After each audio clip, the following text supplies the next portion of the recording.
What's going on, everybody? This is going to be fun. It's going to be interesting. It's going to be, I don't know what it's going to be. I'm just going to say right up front as we dive into this, I'm going to give you my predictions, but I have absolutely no idea what's going to happen. And I'll explain some of the reasons why I have no idea what's going to happen. This is the first election in my lifetime where I didn't at least have a sense of what I thought would happen. And I've been wrong when I did think I had a sense of what would happen. I've been wrong both ways. I've been wrong in favor of one party and I've been wrong in favor of the other. So, um, but I'll explain some of why I'm so unsure because there are so many things that in the past we have looked at as harbingers of what is to come, as talismans to read. And some of those things point one way and some of those things point another. And there's really no precedent for what we're dealing with. There's no precedent for the way that this election even came about, with the Democratic nominee dropping out and being replaced by the sitting vice president, and then running against a former president who has been the nominee for his party for the last two elections, one as a win, one as a loss. There is some precedent for that with Cleveland and Harrison elections, but there's so many other factors. There's things that if you look at certain statistics, they would tell you, well, absolutely Kamala Harris is going to win this election. And then there are other things you look at and they say absolutely Donald Trump's going to win this election. And it all points to we have no idea. So I'm going to start with what's the easiest. And I'm going to lay a couple of ground rules for how this is going to go for me personally.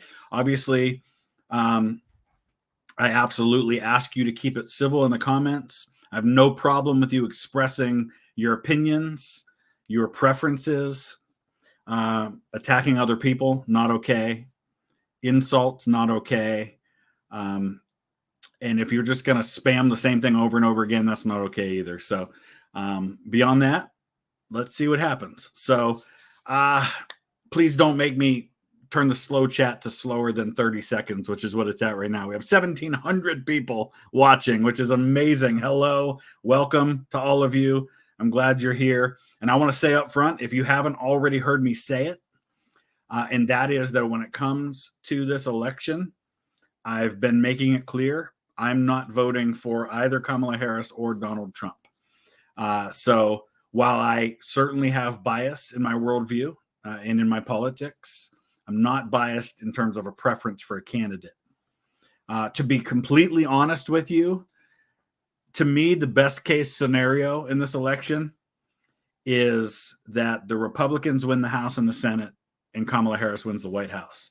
And very little gets done over the next 4 years. And then we can do this again. But we'll see. So I'm going to start with what's the easiest. The one prediction of the three different like overall races that I'm completely sure of. The only one that I'm completely sure of. And I will get to some of your super chats as we go along. So,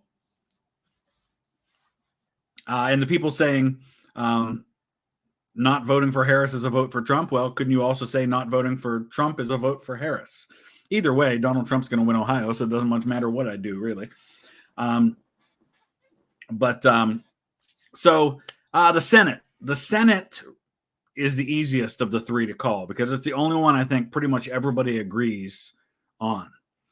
Maybe not the individual races, but I think pretty much everyone agrees that when all of this is done, the Republicans will control the Senate. It's just a matter of how much they control it by. In fact, if you look right now, I'm on 270towin.com, which is a great site for making your own predictions, but also seeing where the pundits are predicting and those kinds of things. As you can see, where it stands with the races that are pretty much in the bag already, which is a lot of them, you're sitting at 51 Republicans and 48 Democrats in the Senate. So it's going to be super divided, as it has been for most of the last 20, 30 years.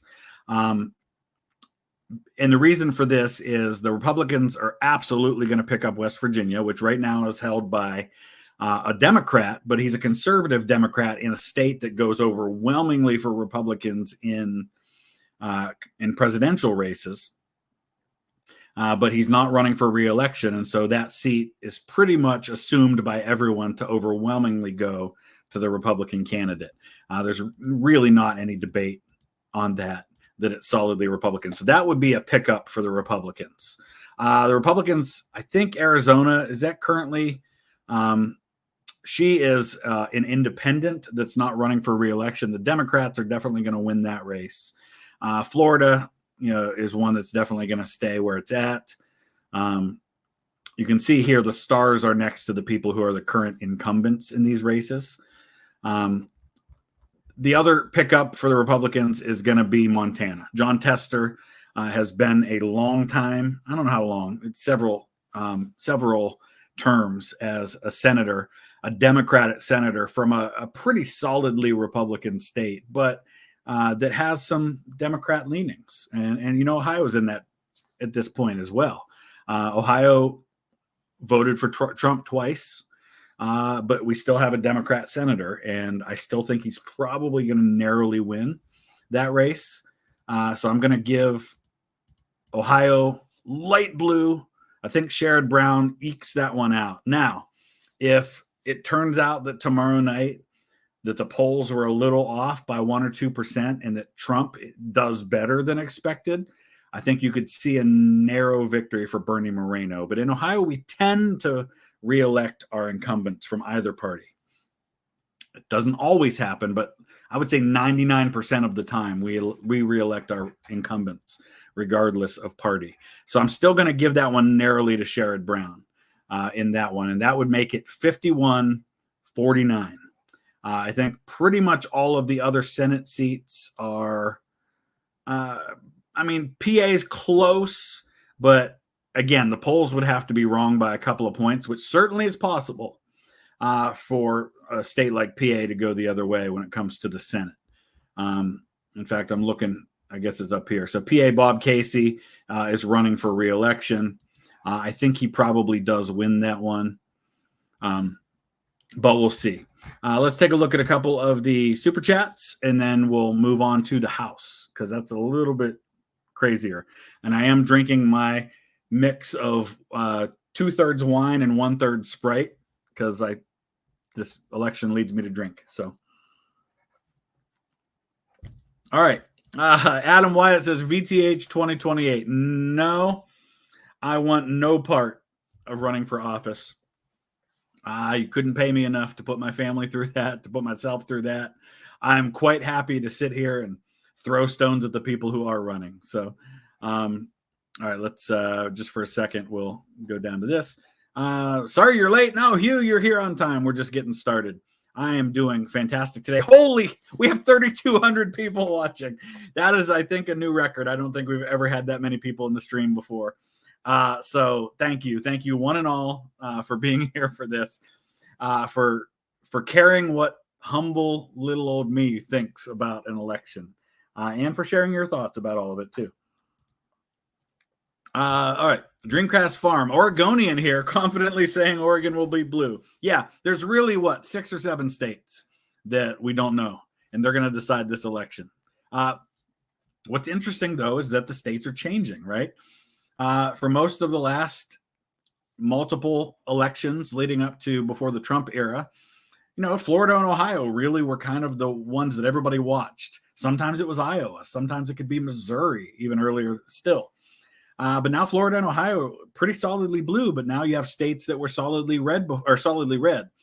And now you have states that were solidly red, but now sometimes vote blue, like Georgia, North Carolina, Virginia, that used to be pretty solidly red. So things are shifting as they do. Will the stream be available to watch as a watch later on? Yes. I do that with all of my streams, except for the private streams for patrons and members. Any of the public streams always stay up to be able to be watched later, and the chat should be available for you to watch too, because I don't always get to see all of the chat, especially when there's 3,300 people watching. So I do go back later on and catch up on the chat and read what people are saying, even if I'm not seeing it all live. Hoping for a fair election both ways and the best guy gal wins. Yes, I'll say a couple of things. Number one, I really hope it's not that close. Either way, I don't care who wins. I really don't want it to be close, because the closer it is, the more we deal with the lawsuits and the fraud allegations and the cheating and all of the stories about ballot stuffing and intimidation and all of that kind of stuff. So the bigger the gap between the two people running, the less likely that is to be a big deal, because it won't matter so much. So, and the other thing I would say, that as a Christian, 1000%, whoever is our president-elect after this all goes down, I will be praying for them and I will be hoping for their success. Because as George H.W. Bush wrote in a letter that he left for Bill Clinton, who defeated him for the White House for re-election, he left him a note on in the Oval Office, and he said, I'm pulling for you. I'm rooting for you, because your success is the country's success.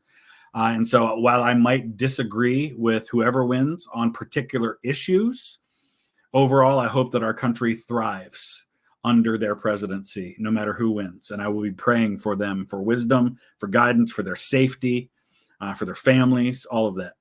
And I don't care who gets elected that way. I will feel that way either way. Okay, a couple more super chats, and then let's get on to the House races, because these are going to be really, really interesting, and it's going to come down to just a couple of races. Al Venom, thank you. I appreciate that. I try to be as respectable as I can, knowing that I'm not perfect and absolutely do not always get that right.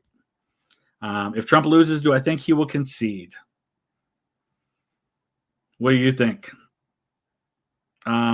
It's been interesting the last couple of days, and I don't know if you see that, because the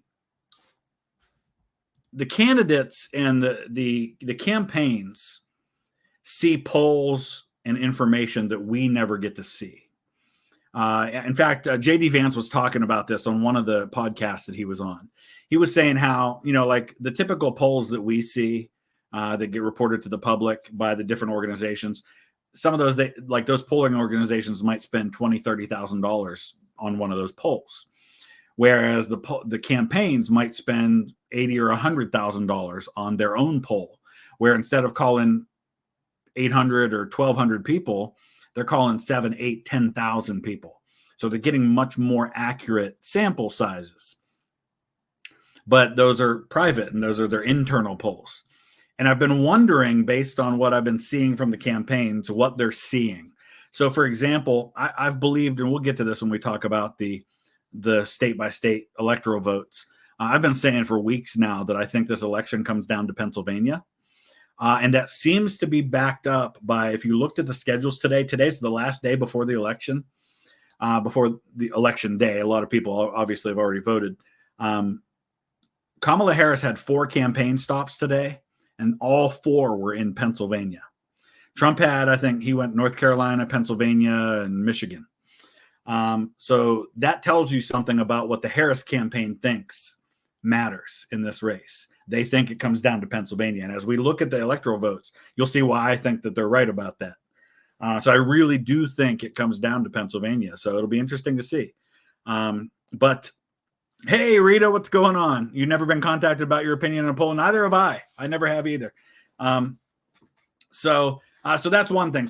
But what I was getting at with that is I've noticed some things about Trump's demeanor the last couple of days that makes me wonder if his internals tell him that he's not going to win. Because he even actually, I think it was yesterday or the day before, said something at one of the campaign stops where he said, we might lose. And I don't remember ever hearing him say that before. So I don't know. I don't know what's going to happen. I'm not holding my breath that he'll concede unless it's really, really clear if that happens. So anyway, 1 or 2 more, then let's do the House. You uploaded all your interviews with all the presidents. I hope you'd like to react to some of them. Jedi Jared. Oh, interesting. Very cool. And then IER says, I don't usually donate. We're almost at 4,000 people, by the way. This is awesome. I don't usually donate, but I have an opinion. My wife and I are first-time voters, and you voted in North Carolina for Trump. I think Trump has a good shot. We're going to talk about North Carolina because interesting things. And I was actually talking to a friend of mine, my friend Brandon, who lives in North Carolina, and I knew he would have some strong opinions. And I was asking him what he thought about what was happening in North Carolina. So, but we'll talk about that in a few minutes, and I'll get back to more of your super chats in just a little bit. We're at 4,200 people now. Amazing. Okay, let's talk about the House for a minute, because the House of Representatives, I think, really is going to come down to who ends up winning the White House. Because I think who wins the White House, their coattails might be enough. And by coattails, what I mean is that's a concept we talk about in elections, where the top of the ticket can pull people along to victory and maybe give them a boost of a couple of points. And so if we end up finding out that the polls are wrong one way or the other by a percentage or two, which is really all it's going to take to turn this from a really close election into a landslide electoral college wise, then that could be enough to put the House over one way or another. But here's what is currently forecast based on, and understand that the House races are really hard to predict because you don't have the polling data in large numbers like you do with Senate races, with governor's races, with presidential races, and all of polling data, as we're going to talk about when I get to the presidential race here in a couple of minutes. All of that is so open to interpretation based on past elections, based on shifting demographics. And that's why there's really such an element of guesswork to it, and why often they get it wrong, even based on the best kind of statistical analysis. So right now, what they're saying, at least on 270towin.com, and this is based on their pundits, based on polls, based on past elections, and I'll show you some of that in a minute. They've got it 207 to 207, leaving 21 races to decide this thing. And whoever wins 11 of those 21 gets control of the House. And why does a close election like this matter so much? Because if one or two people change, and we've seen past years where, for example, the Senate was 50-50 or 51-49, and then one person switched parties and threw the whole thing into chaos. And that could absolutely happen in a case like this, where you have such a close race. Those people that are willing to switch and give power to the other party have a lot of power themselves in that scenario. So it's going to be really interesting. Now, my gut tells me that the Democrats might narrowly eke out the House. I'm thinking like 220 at most, 220 to like 215, if that. It might even be closer than that. But I could easily see a scenario where the Republicans win the House. So there's not many races that are really kind of up for grabs, and you can see where they are. We've got one in Maine. And you might think, well, Maine tends to vote blue. Yeah, but this district of Maine tends to vote red. So that makes it difficult to see. So let's go and look state by state or race by race.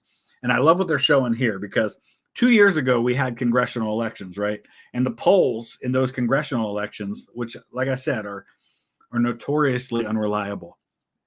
Those polls said the Republicans were heading for a big victory in the House, and it didn't happen. Well, a lot of things changed. There was redistricting that happened, and redistricting happened in multiple states.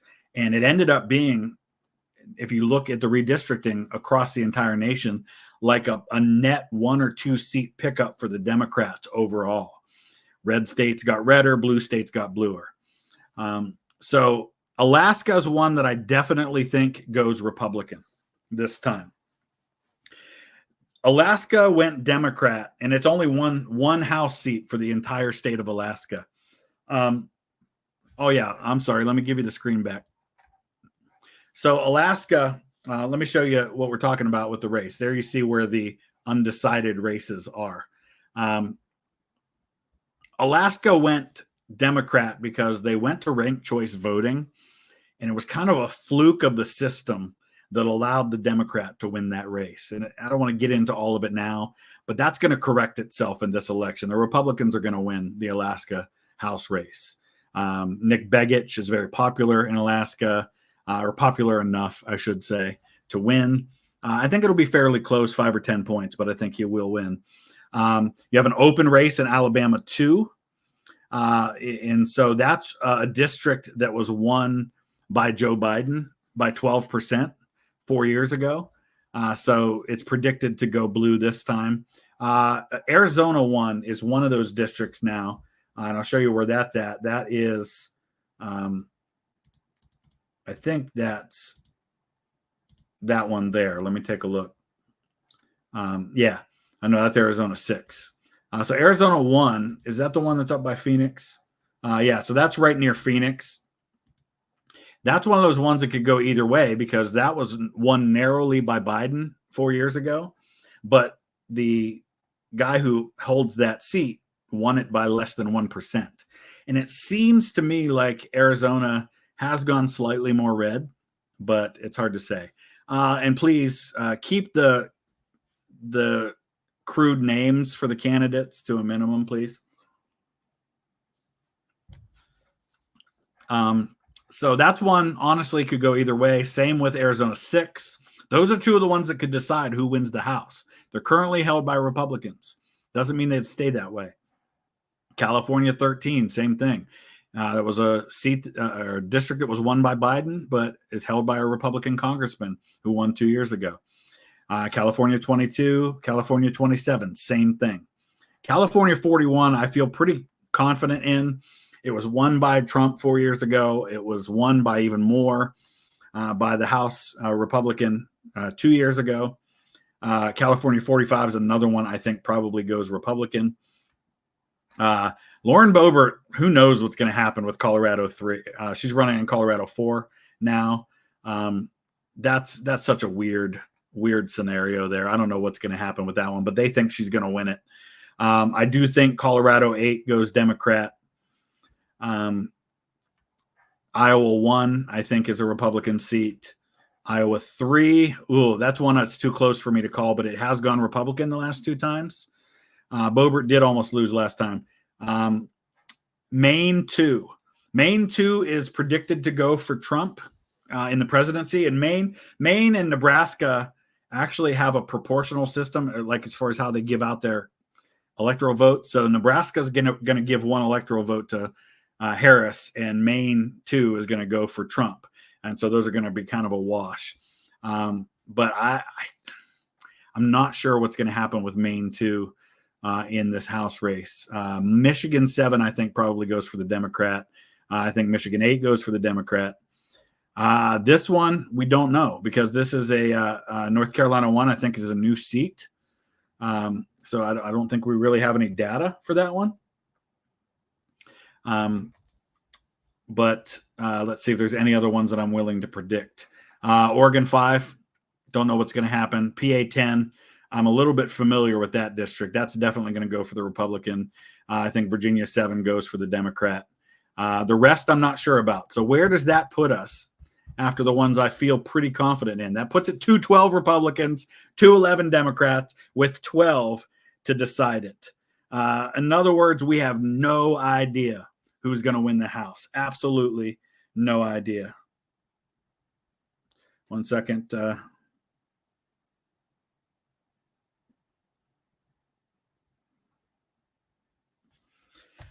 So stay tuned for that because I think it's going to be Wednesday at the earliest before we know who wins the House, unless there's a polling error in favor of one or the other, and we see a general trend that people were wrong, and then we might know.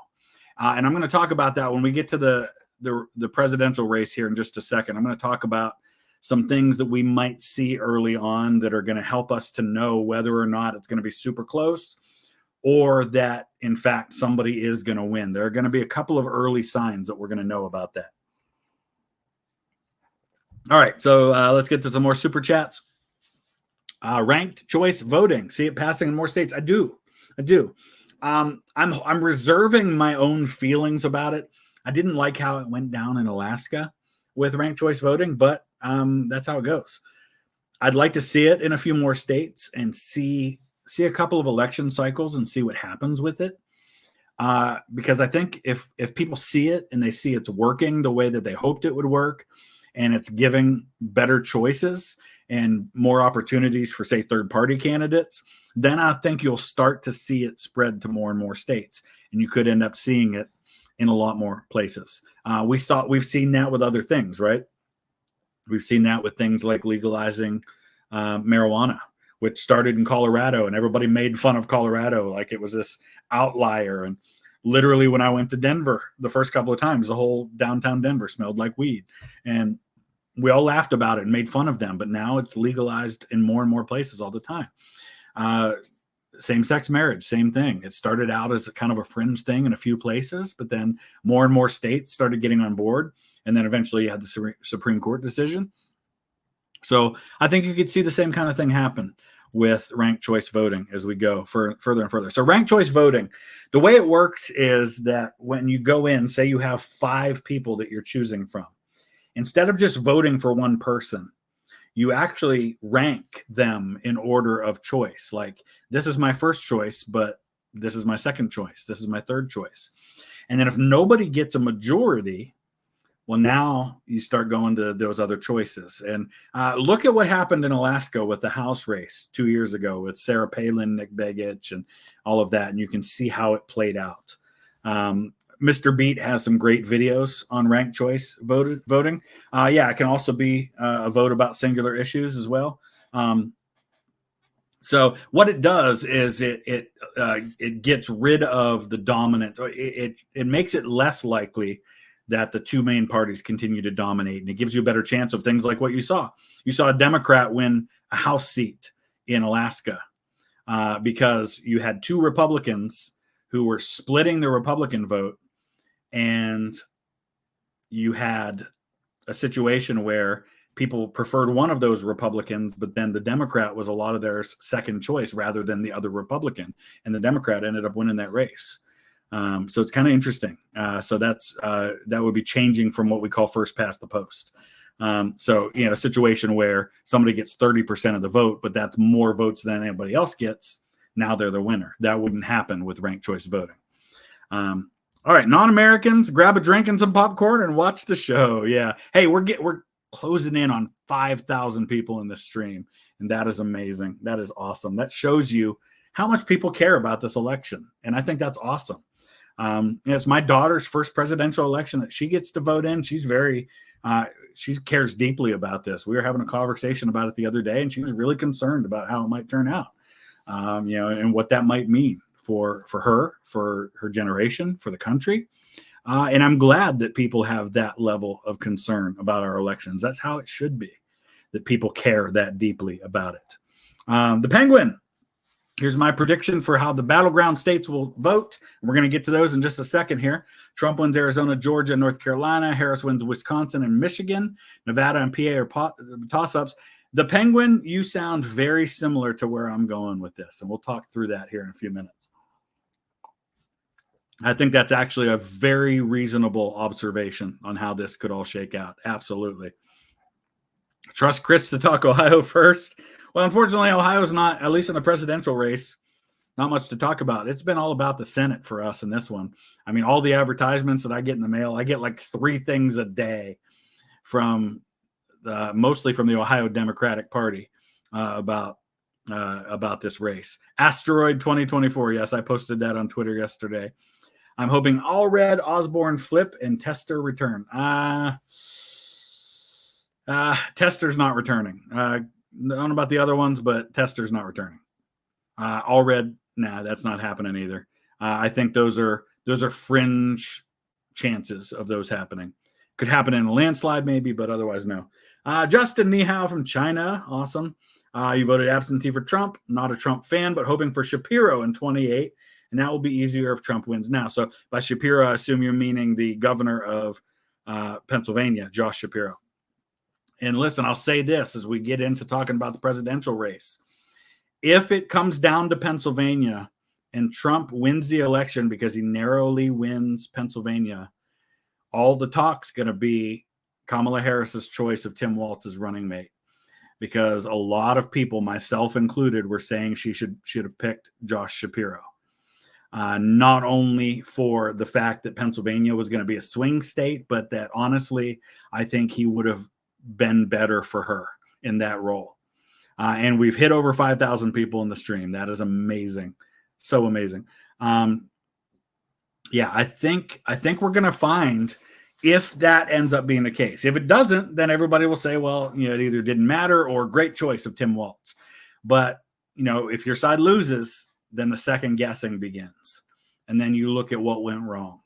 And I think if Kamala Harris loses, and she loses because of Pennsylvania, that's going to be the number one talking point, is she should have picked Josh Shapiro. I still think that's the case. And I like Tim Walz, fine. I don't have a problem with Tim Walz. I'd rather he was the top of the ticket than her, but I think she should have gone with Josh Shapiro, but we'll see. Maybe I'm wrong and she turns out to have been perfectly right. Do I think the electoral system is flawed, considering not every vote has to matter? No, I don't. I say this all the time. I absolutely think that the founding fathers were intentional with the system that they chose, and it's there for a reason. They understood the dangers of direct democracy when it comes to electing president. Now, granted, they had other thoughts in mind when they came up with the idea of the electoral college, but the federal system in which each state is basically holding its own election towards the presidency, I think is the system that they wanted and intended. Now, as we talk about the electoral college, it's going to be interesting because, again, as I'm going to show you some of the scenarios that might unfold here, there's going to be a lot said about the idea of a faithless elector. In other words, an elector that could change their vote. And it could happen. And not every state requires their electors to vote for the designated candidate who won the popular vote in that state. Not all states do. So there are a lot of, there's a very, very strongly plausible scenario where the election ends up 270, 268. And now you're dealing with one elector could throw it to the House. Just one. So let's do a few more super chats and then we'll start looking at that. So what I'll do is we'll go to what my predictions are for the presidential race, and then I'll get all caught up on the super chats after that as best I can. I cannot promise today, guys, that I'll get to all the super chats. I have a hard time catching up with all the super chats when there's 500 people and we have 10 times that many. So, okay. So what are the odds that Jimmy Carter is going to win a second term? Some good youthful energy for the White House. Yeah, I'm glad Jimmy Carter lived to see this election. I know he talked about wanting to do that. I made my predictions today, which were rosy for Harris. Still have the Senate being 51-49 Republican, which shows how hard it is for Dems to win there. Yeah, I think best case scenario for the Democrats is 51-49 for the Republicans. Do I believe Pennsylvania is the new Ohio? Yes and no. I actually see a lot more similarities with a place like North Carolina. I still think Pennsylvania is inherently more Democrat than Republican. I just think there's a uniqueness with Trump. So I'll be curious to see once Trump's no longer on the ballot in 2028. Fingers crossed, because I mean, in theory, if he loses, he could run again in 4 years when he's 82 years old. But it'll be, 80 in 4 years. No, in 40 years, 4 years he'll be 84. Huh? Okay. Yeah, I was born in 46 or 20. Yeah, in 46. So in 2028 he'll be 82. It'll be interesting to see how some of these states look in the post-Trump era. So I don't know about that yet. Hello from Ireland, Dara. Europe will be watching closely tomorrow. Yeah, I don't know if we're going to know tomorrow. I mean, it's certainly possible that we could know tomorrow, but it's going to be interesting. Joseph, thank you for that. Caden, 2024 is the biggest electoral year in history. You know, we say that all the time. Oh, there's 40 nations worldwide having elections. Okay, I see what you're saying, just in terms of the number of states or a number of nations that are voting. That actually makes a lot of sense in that case. All right, one or two more, then we're going to do my predictions, then we'll get caught up on these. Do I think the election will be called tomorrow night? Unlikely. 8 years ago, when Trump won, it was what, 2, 3 in the morning when they called the race? And this one's shaping up to be closer than that one, I think. So it's going to be interesting. I think it might be a few days. I could see Wednesday afternoon maybe. But again, if the polls are off by 1 or 2 points in either direction, we could know early. We could know real early. John says, I can see Trump winning Georgia, North Carolina, and PA, which is 270. I can't see Kamala winning Arizona, Nevada, Wisconsin, Michigan, and Wisconsin. I don't see either sweeping those states. All right, so let's talk about this for a minute. Let's look at the presidential race. So there's a lot of different places we can look for this. And I'm going to be showing you a few different sources for this information.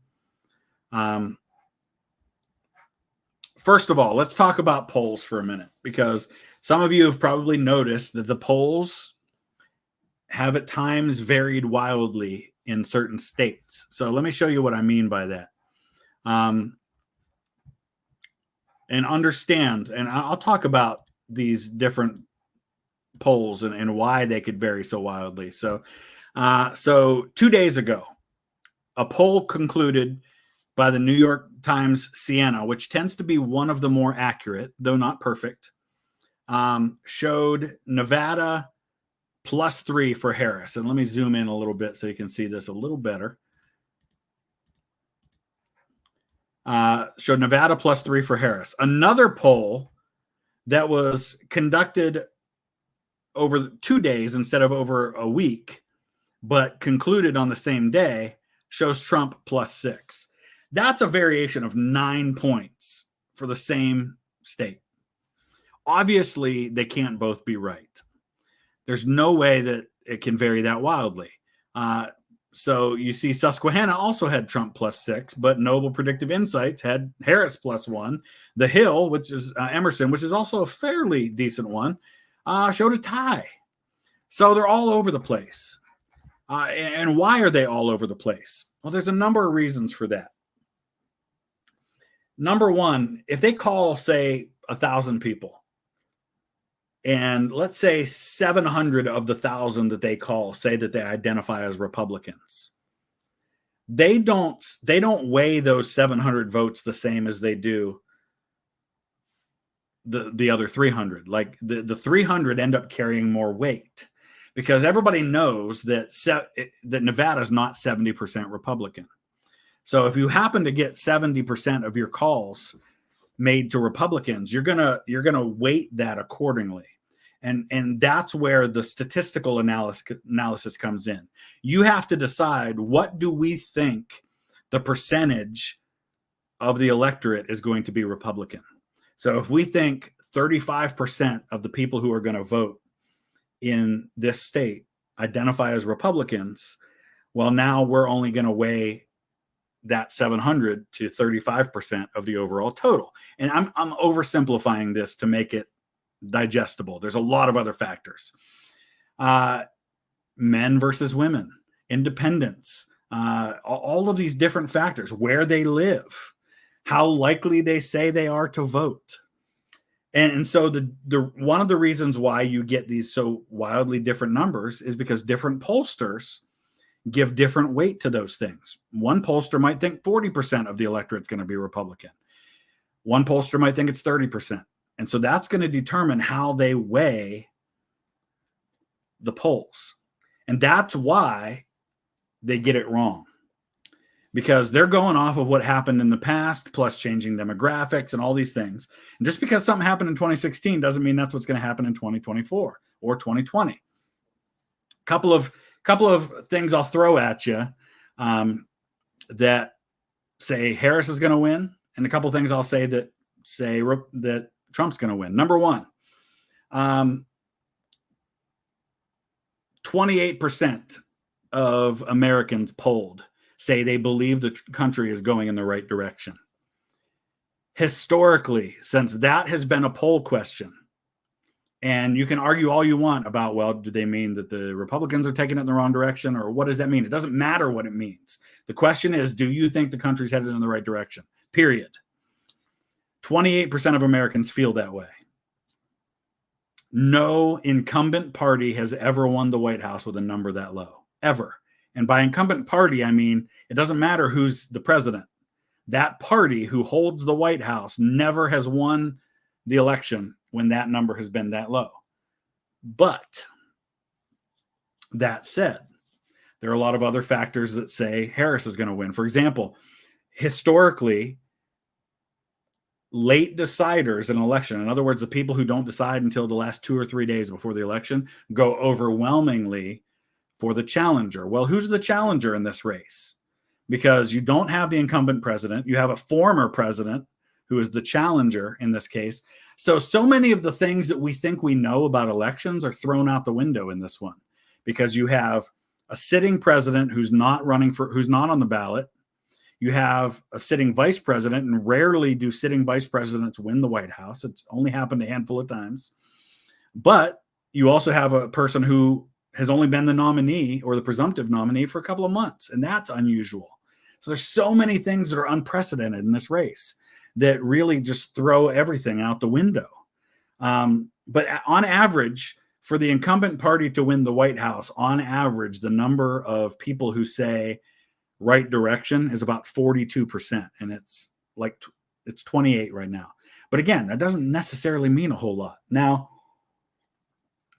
another thing that people look at in trying to determine what's going to happen is early voting. Now, when you hear them talk about early voting, understand they're not counting those votes, right? They don't count those votes yet. They'll count them tomorrow or in the days to come. But what they do know is the party registration of the people who voted. So here in Ohio, we have open primaries. And what that means is that when I go to vote in the primary back in the spring, I can vote either way. I can say, give me a Democrat ballot, or I can say, give me a Republican ballot. So in Ohio, if I vote in the Republican primary, even if I'm planning on voting for Harris in the general election, I voted in the Republican primary, I show up as a registered Republican in the state of Ohio. So they can count from that. And listen to some of these numbers from that perspective, because often they look at early voting as a harbinger of things to come, as an indication of the enthusiasm of one side or the other. So 4 years ago, early voting heavily favored the Democrats, and it usually does. Democrats tend to vote early. There's a couple of reasons for that. One of which is that the places where people tend to vote early are places where people tend to have to wait in line a long time to vote, which tend to be big cities, which tend to be Democrat. Here in Ohio, where I live in the 11th most populous county in Ohio. So pretty populous county. There's like 250,000 people in my county. But I never wait in line to vote. Like, I've never waited in line more than 2 minutes to get a ballot in my hand and go to a box. It just doesn't happen. So we don't vote early in huge numbers in Ohio like other states do. We just don't have to. So that's why early voting, that's one reason why early voting so heavily favors Democrats. But listen, actually, that is absolutely Joe Biden's number one supporter. That is not the case. And that's what I'm about to tell you. It actually looks fantastic for Trump in swing states. Listen to these numbers. Okay. And all of these numbers are relative to 2020. So in other words, let's say that in 2020, 60%, let's say in Pennsylvania, the early vote total, in other words, Democrats versus Republicans, early voting, which might be an indication of enthusiasm. If 60% of the early voters were registered Democrats and 40% were registered Republicans, that's a plus 20 for the Democrats. So all of these numbers I'm giving you are how much the Republicans have closed that percentage gap versus 2020, which was a year that Trump lost to Biden. In Arizona, one of the swing states, the Republicans are up plus 9 versus 2020. That's huge. That is a huge number. 9% is how much they've closed the gap by between the Republicans and the Democrats compared to 2020. That in and of itself, if all other things are equal, is enough to guarantee a Trump victory. But of course, not all things are equal, so we don't know. North Carolina, one of the states that might be an early indicator of how this all goes.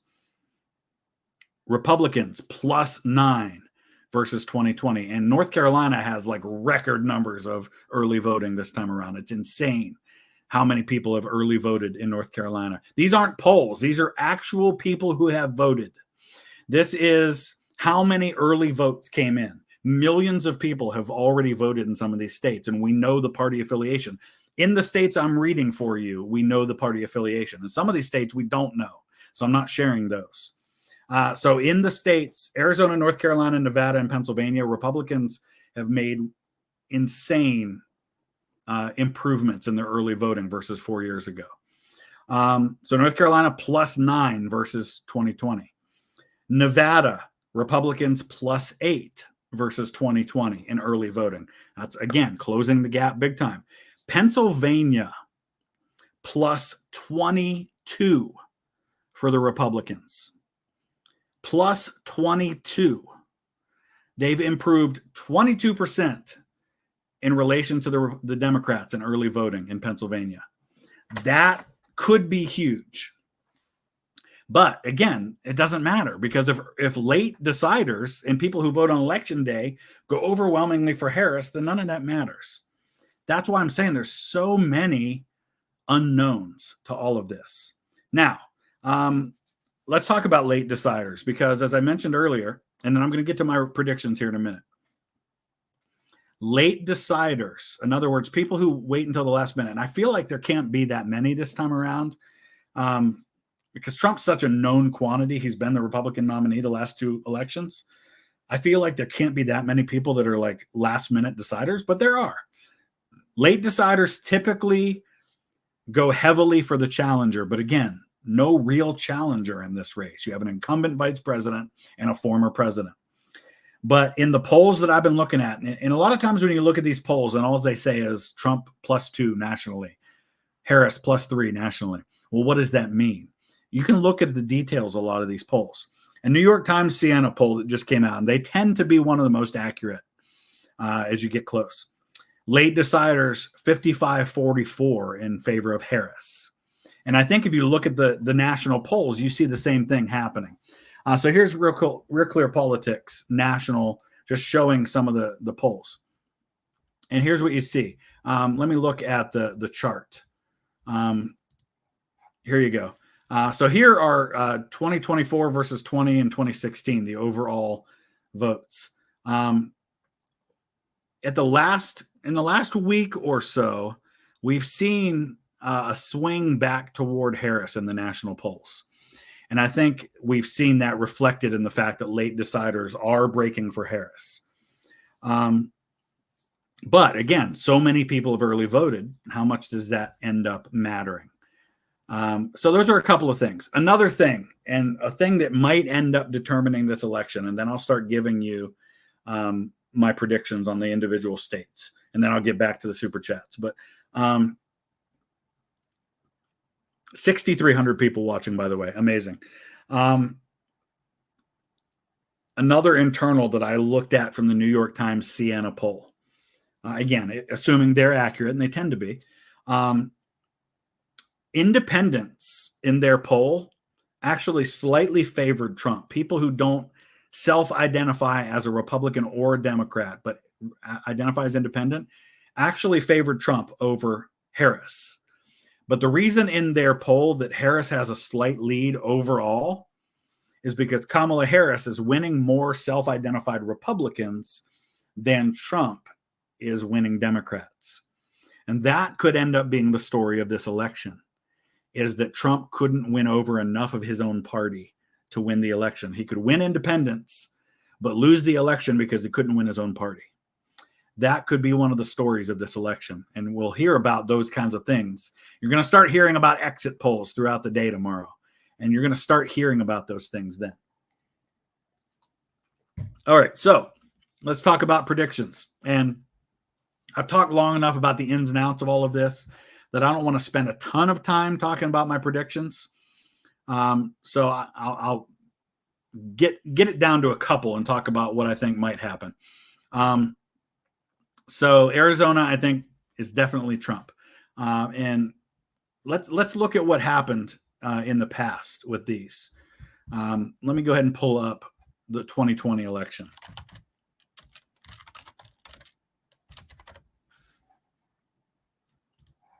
So let's take a look at 2020. Here was 2020, okay? So of the swing states that we have in this particular race, Wisconsin, Michigan, Pennsylvania, which might be the three that determine this election, all went for Biden. And that determined this election, right? Georgia went for Biden. North Carolina went for Trump. Nevada, Arizona went for Biden. So those are really the states we're talking about, right? Nevada, Arizona, Georgia, North Carolina, Pennsylvania, Michigan, Wisconsin. That's really the election. It's those states. Now, so that was 303. I mean, it's really not that much of a change. You only need 35 electoral votes to change in order for Trump to have won that election. So if Pennsylvania and Georgia had gone for Trump in 2020, he won the election. That's all it took, was 2 states to change. So that's really where this election is going to be. So let's talk about 2016 for a minute. Why did Trump win in 2016? Well, those same states that we just talked about, many of them, Wisconsin, Michigan, Pennsylvania, Georgia, Arizona, went for Trump. So again, those are the states where this election is going to be decided. I do think Arizona goes Trump. Again, part of this is assuming that the polls are going to be right, but there's so many reasons why they wouldn't be. But if the polls are anywhere within a couple of points of being right, they've been consistently for Trump going back at least the last couple of weeks. +2, +8, +2, +1, +6, +3, +4, +2. When you see that level of consistency, no matter what poll it is, it's fair to assume. But again, if they're off by 2 points, we might be looking at a different story. But I think Arizona goes Trump. I think Georgia goes Trump this time. It did go for Biden 4 years ago, but it was really close. I think in this election, it goes back to Trump. I think North Carolina is going to be an interesting one because I think North Carolina is going to elect a Democrat governor, but a Republican for president. And that happens. That happens a lot. And you see, if you look at a lot of these polls, you see in a lot of cases, like in Ohio, for example, Trump is several points ahead of Bernie Moreno, who's running for Senate in the race. So there's not necessarily a lot of overlap in those cases. Iowa, I know that one poll said that, but it was such an outlier that I think for whatever reason, and they didn't release their internals in that poll. I know that they tend to be fairly accurate, but the same day, another poll came out that had Trump +6, I think, versus that Iowa, that +10 for Kamala Harris. And if you look at 538, they rank the pollsters in terms of their accuracy based on past results. And the two that had Trump +6 and Harris +10 are ranked basically the same by 538 in terms of accuracy. So take that for what it's worth. I don't think New Hampshire flips red this time. I think it stays blue. Nevada is a real toss-up. And that's another one that has varied wildly. Look at this. Tie, Harris +3, Trump +6, Harris +1, Trump +6, Trump +2. I do think Nevada ever so slightly goes for Trump. I think Wisconsin and Michigan seem to be trending blue. So that's where I'm going to put them. Though, again, 1 or 2% difference in what we think versus what happens. And both of those could end up being blue or being red, especially Michigan. So take a look at where that puts us without Pennsylvania selected. 268, 251. Anybody know a past election that was sitting at that number going in, it was the 1876 election that was that close, and the states that were in question ended up deciding the election. Pennsylvania, what's going to happen? So again, let's take a look first of all at what the polls are saying, understanding that they could be wrong and they vary wildly depending on what is happening. And first of all, let's talk about what happened in the last two elections. Pennsylvania voted for Trump in 2016. The polls said Clinton +2. It went for Biden in 2020. The polls said Biden +2.6. I don't think it was that far. I think it was closer than that. So Trump overperformed the polls in 2016 in Pennsylvania by 2.6.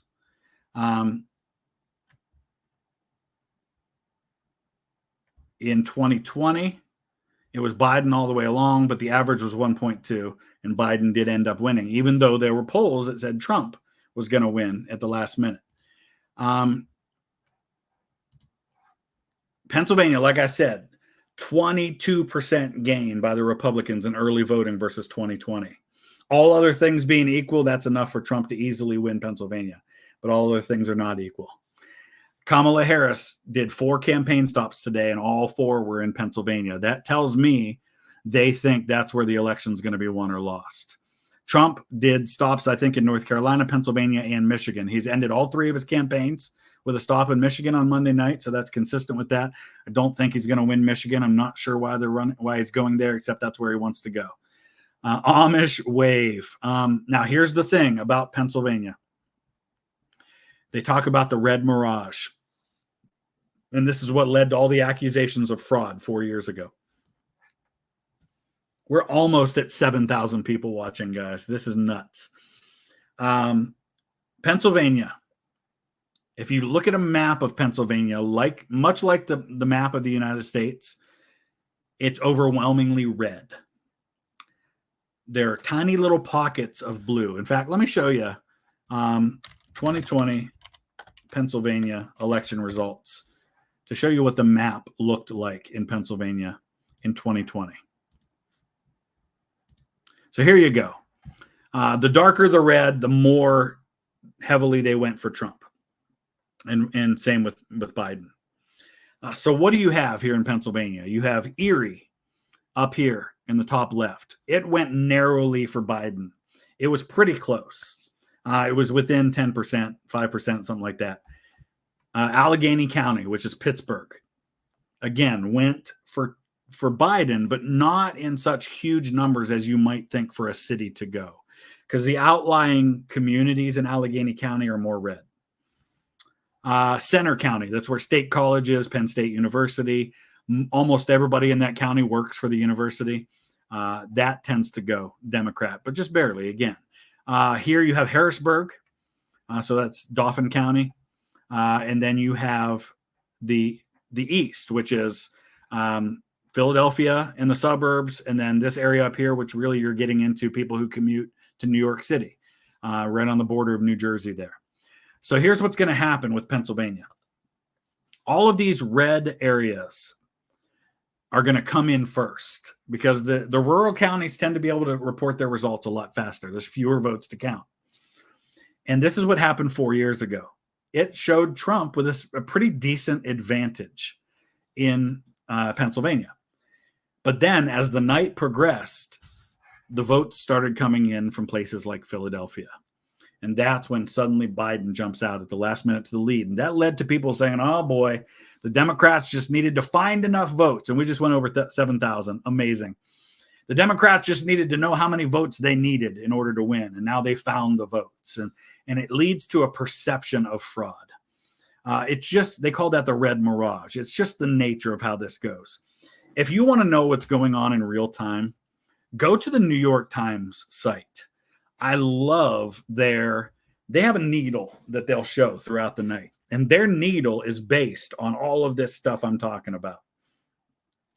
So they'll see. So for example, if we see, for example, in Allegheny County where Pittsburgh is, that Trump is doing better than he did 4 years ago in Allegheny County, that's a solid indication Trump's doing good overall in the state. So you can start to learn trends from those things.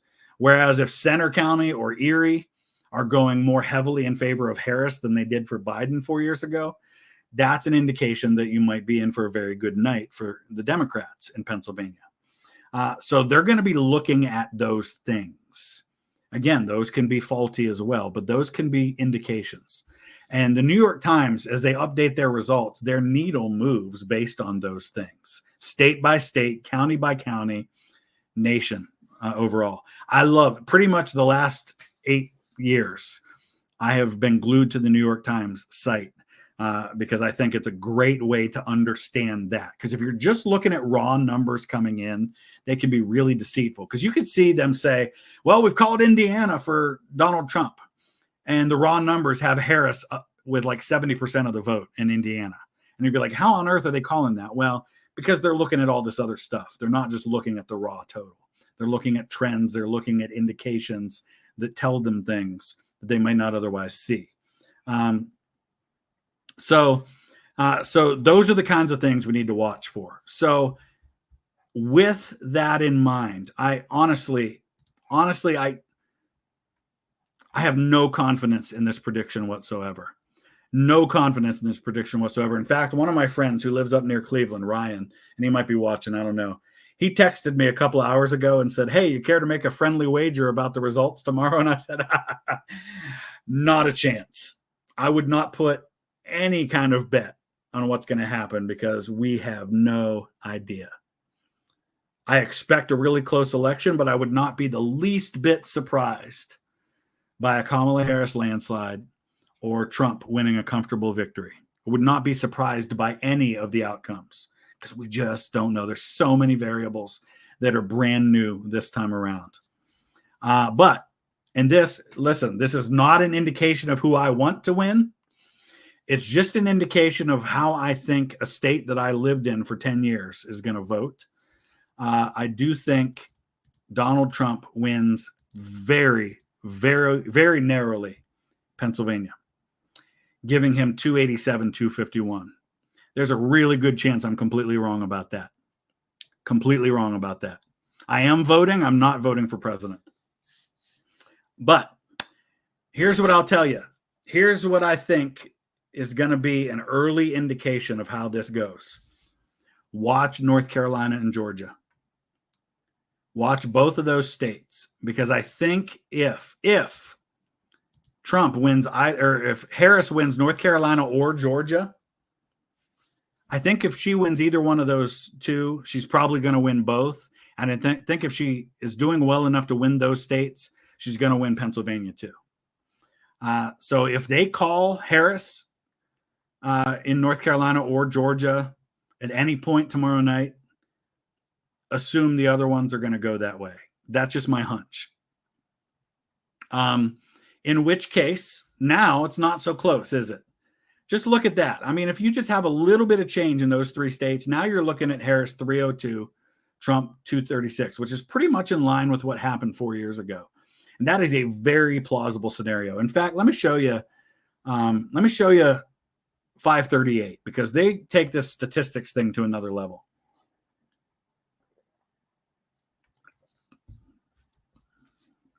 .538 says this: the most likely outcome of any of their outcomes is Trump 312 to Harris 226.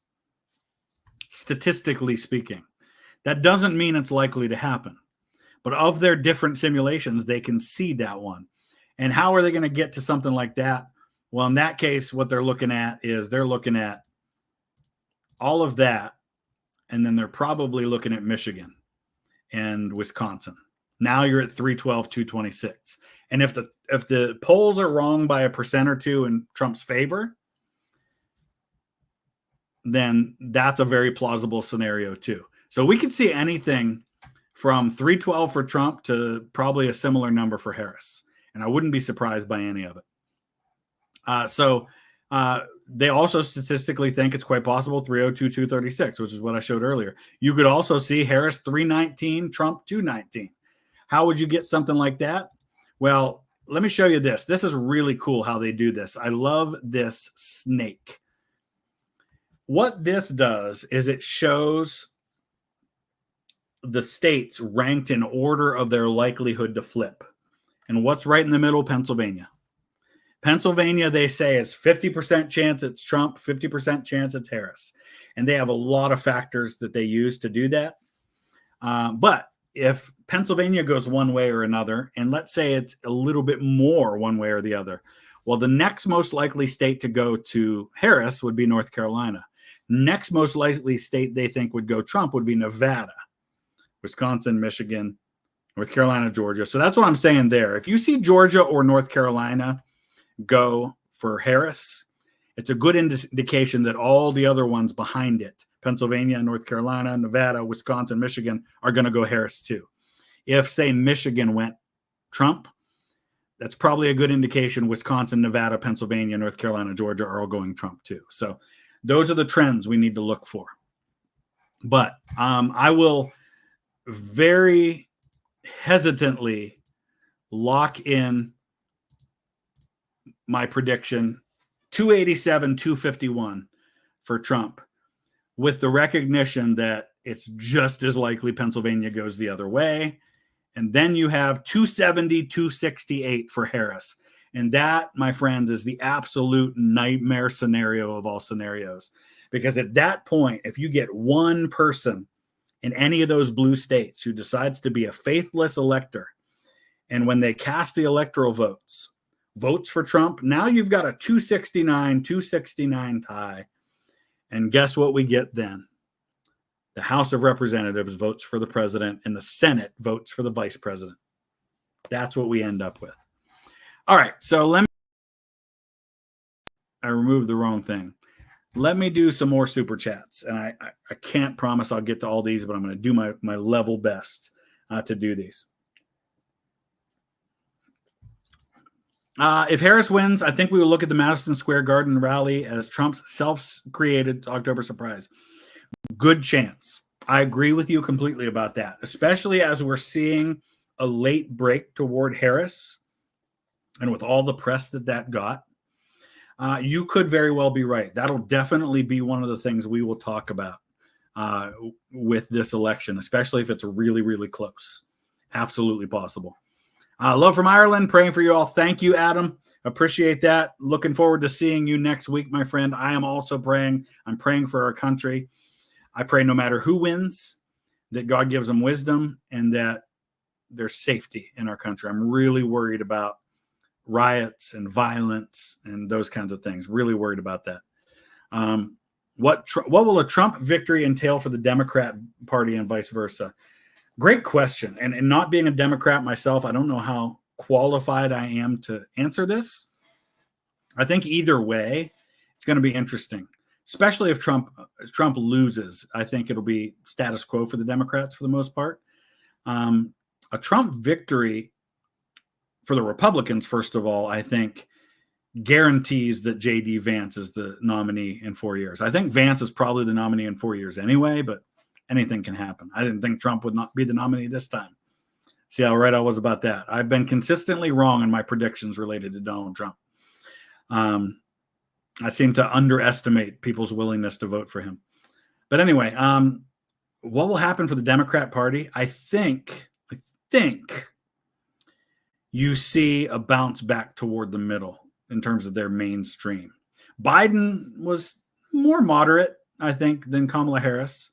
More moderate than a lot of their congressional leadership. I think you probably see a bounce back toward that. A big emphasis on winning back the Rust Belt, because that's where Trump won in 2016, was the Rust Belt states. The Democrats have lost Ohio, which is a Rust Belt state.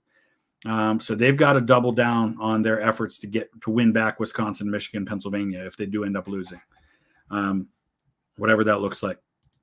They've lost a lot. And here's a couple other trends we're seeing. We're seeing a trend. Earlier in polling, it was heavily men for Trump and heavily women for Kamala Harris. And we've seen in the latest polling that's tempered. more women going toward Trump, more men going toward Harris, which is really weird and unexpected. We also see that the black vote is less reliable for the Democrats this time as it's been in the past. Again, very unique because you have a half black nominee for the Democrats. Latino vote is still not overwhelming for the Democrats. So, yeah, I mean, you're going to see them kind of go back, I think, to their traditional base demographic and try to win some of those back if they do, in fact, end up losing this race. All right, let's see. Do you believe the growing sentiment that voting is pointless because of it doesn't matter is why the voting turnout is decreasing at every level of our government? I don't know. I mean, we had record turnout in 2020, didn't we? More people voted in that presidential election than have ever voted before. It wasn't a percentage record, but we had really good turnout in that election. Turnout's going to decide this election. I don't think it doesn't matter. Look at how many people are in this stream. It matters to a lot of people. Some people don't think it matters. I think it matters. I'm not voting for either of these candidates, but I absolutely believe it matters. So I'm not sure if I agree with your sentiment on that or not, but thank you for the super chat. Am I familiar with the 2017 DNC fraud lawsuit ruling? I am not. That's the first time hearing about that, but I don't pay attention to the 24-hour news cycle a whole lot. I find it just depresses me way too much. Adam, there's no way conservatives are trying to justify voting for Harris. She's pro-choice and said to people saying Jesus is king that they aren't welcome. If you're a one-person voter, right? I mean, if you're a one-issue voter, there's a lot of other issues on the table. I don't like telling people if you're this, you shouldn't vote for them. Like, I really hate when we say, oh, you're a Christian, you should vote for the Republican because they're pro-life and vice versa. Trump's not really pro-life either. He's whatever is convenient to win. He's not pro-life at all. He's just really not. He says he is, but I don't believe that. I don't believe that he really cares anything about most policies. I think he cares about what gets him elected. And a lot of politicians are that way. It's not unique to Trump. But no, I don't like telling people, oh, you can't vote for that person because of XYZ. Seltzer D+3 pool in Iowa indicates Harris landslide. Yeah, if it's right. I don't think it is. And they didn't release the internals of that poll, which tells me something about that poll. I think they're wrong. Trump's going to win Iowa. I don't think any serious person thinks that Trump's not going to win Iowa, but we'll see. Can you explain the Electoral College to people who don't understand how it works? So every state in the United States has an electoral vote total. And the simplest way to say what your electoral vote total is, it's your total number of members of the House of Representatives plus your total number of senators. So it can be anywhere from 3, which any of the smallest states have, like North Dakota, South Dakota, Wyoming, Vermont, Alaska have 3, to California, which has 54. With the exceptions of of Nebraska and Maine, whoever wins that state wins all that state's electoral votes. So if you win Florida by a single vote, you get all 30 of Florida's electoral votes. If you win California by a single vote, you get all 54 of California's electoral votes. When you add up all those votes, there's 538 total. So you need 270 to win. And what happens is each state then, so in Ohio, when you're voting for president, you're not voting for Donald Trump. You're voting for electors that will go and vote for Donald Trump. So Ohio has 17 people who are designated by the Trump campaign as their electors. So if Trump wins Ohio, and he will, the 17 people who are designated to be his electors will be the 17 people who vote in the Electoral College on behalf of Ohio. It's a completely different 17 people if Harris wins. Doesn't mean they can't change their mind. Many states allow people to just change their mind. But it's unlikely because these are people who are partisan in favor of that candidate, which is why they're electors in the first place. So it's unusual for that to happen, but it does happen.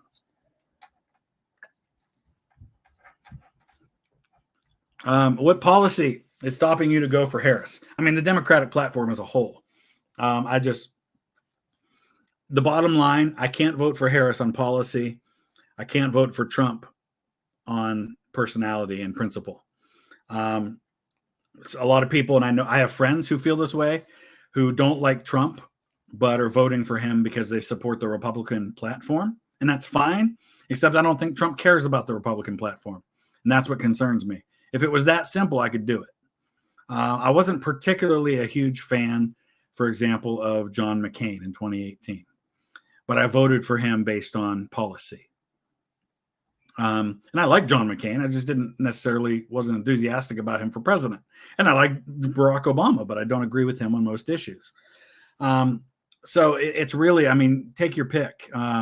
Tax policy, government spending, abortion, a lot of issues, so many more than just those three, but I'm just throwing out a few of them that I just can't in good conscience vote for a Democrat.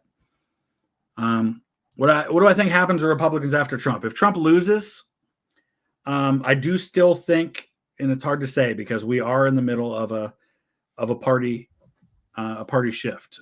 So it's hard to say what the parties are going to look like in the aftermath of this election. But I do think that J.D. Vance is still the odds-on favorite, win or lose, to be the nominee in 4 years, because I think Vance is Trump without the crazy. And some people would say, well, no, Vance is crazy too. But I don't think most people feel that way. Maybe people who are extreme on one side who also would say that about Harris on the other end. If you listen to J.D. Vance talk, he's a pretty reasonable guy. He does have some outlandish things. I hate the crazy childless cat lady stuff, and the fact that he bought into the eating animals in Springfield stuff. Don't like that. But he's not Trump. So I think he's Trump policy, which most Republicans support, without the Trump baggage for the most part. So I can still see Vance doing that. But if Trump loses in a landslide, you could also see a knee-jerk reaction by the Republicans getting as far away from anything related to Trump as possible, and that includes J.D. Vance. So that's also a possibility. Do I think Texas will become the most populous state? No, I don't see any indication to believe that'll happen anytime soon. When are we going to have America's first furry president? Oh, good Lord, please don't let that ever happen. Okay, let's move on. Lone Wanderer, thank you. It's important for Americans to learn to disagree again. Freaking men. I have learned that so much, even on my own the last couple of days. I posted some very neutral things, just information on Twitter in the last couple of days. And I had people lose their minds thinking I was endorsing Donald Trump or that I was endorsing Harris because I said one thing or another. People have absolutely become so blindly partisan in these elections the last few cycles that it's impossible to disagree in a civil way. I shouldn't say it's impossible. I think most of the community here can do that. And I get so many comments from people saying, hey, listen, I don't agree with you on everything, but I love you. And I love that. That's how it should be. And it's been that way for a long time. If you look, for example, at Nancy Pelosi and George W. Bush, both viewed very strongly by the opposing party. They actually got along really well. And I've seen interviews with Nancy Pelosi where she said she fought him tooth and nail on policy, but privately behind closed doors, she really liked George W. Bush. Tip O'Neill, the Speaker of the House, Democrat, and Ronald Reagan, conservative icon, president, had some very famous battles over policy, but got along great privately. We need more of that. We need to get back to that. And I think a lot of people do that. I think Joe Biden and John McCain are a great example of opposing parties. George W. Bush got along pretty well with Ted Kennedy, who was very liberal. It's possible.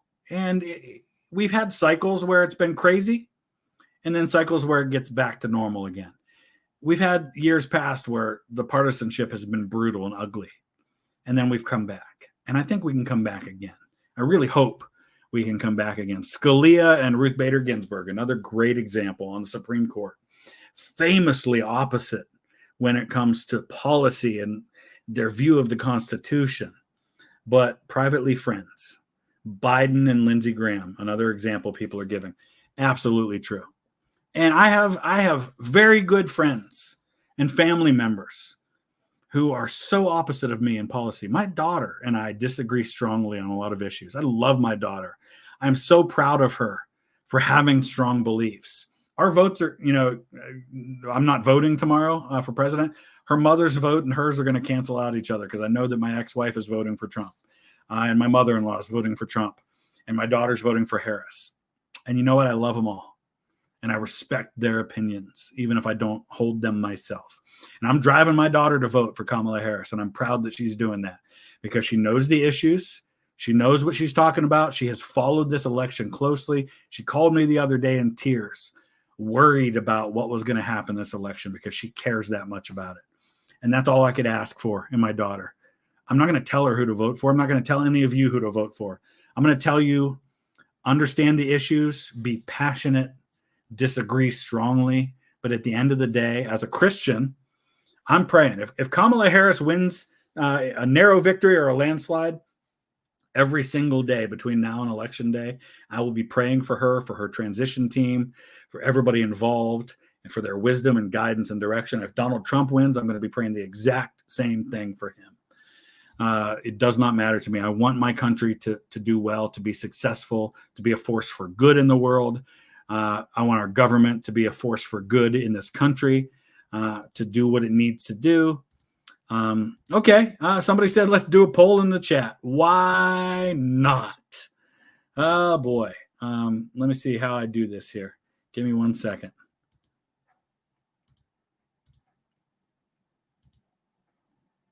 Because I'm not entirely sure how to do it in StreamYard. Yeah, I've been divorced. I did talk about that in a video. So, all right, I'm gonna go directly to YouTube because I can go in there and do the poll.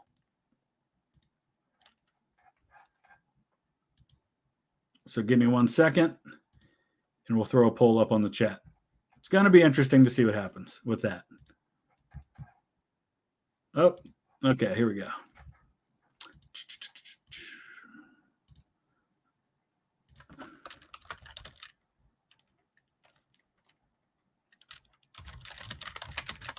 And I know we have a lot of non-Americans.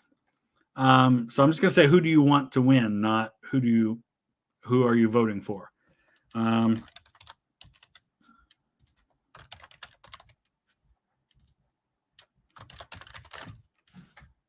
I'm tempted to put like a large meteor to destroy the earth, but I'm not going to do that because there are third parties. So here we go.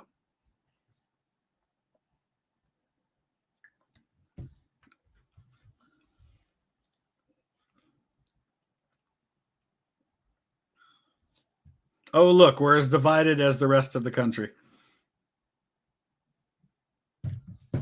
No Jeb? Whoever wins this election, our nation will still be here, and it's our obligation to continue to improve America, despite if you are against or for the president. Lone Wanderer, 1,000% yes. Oh, look.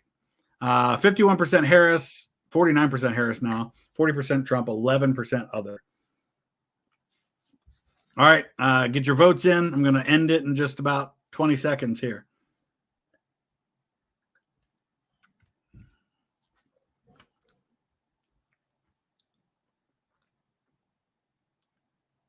Love from Scotland. All right, love you back in Scotland. I love Scotland.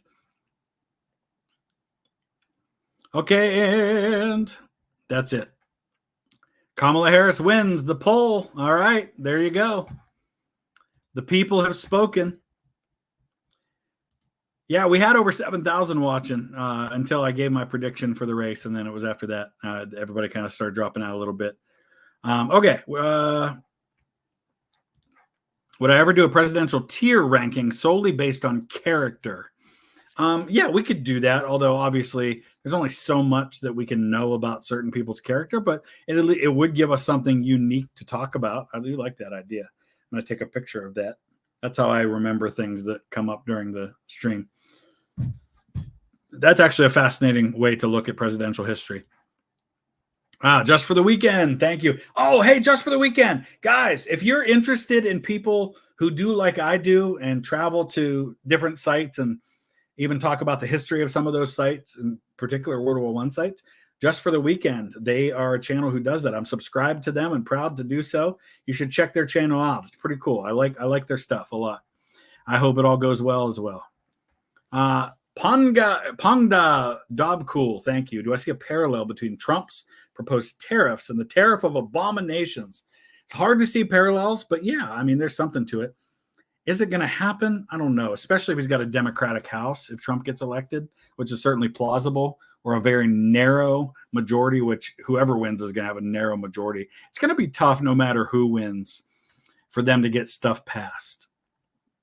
So I don't think, I know a lot of people are worried, like if Trump or Harris wins and that person's the opposite of who they voted for, that there's going to be wholesale drastic changes in the country. That's not going to happen. It's going to be so closely divided.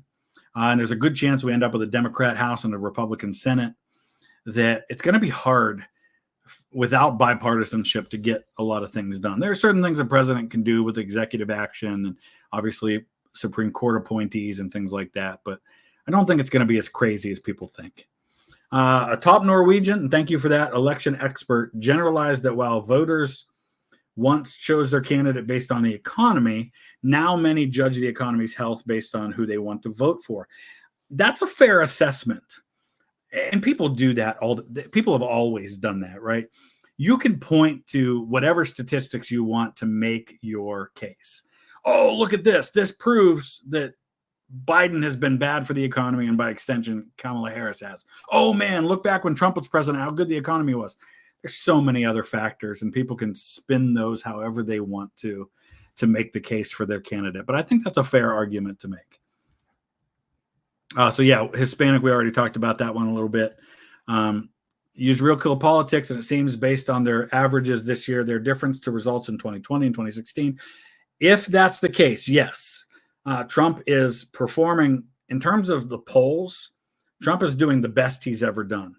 He's doing way better than 2016 and better than 2020.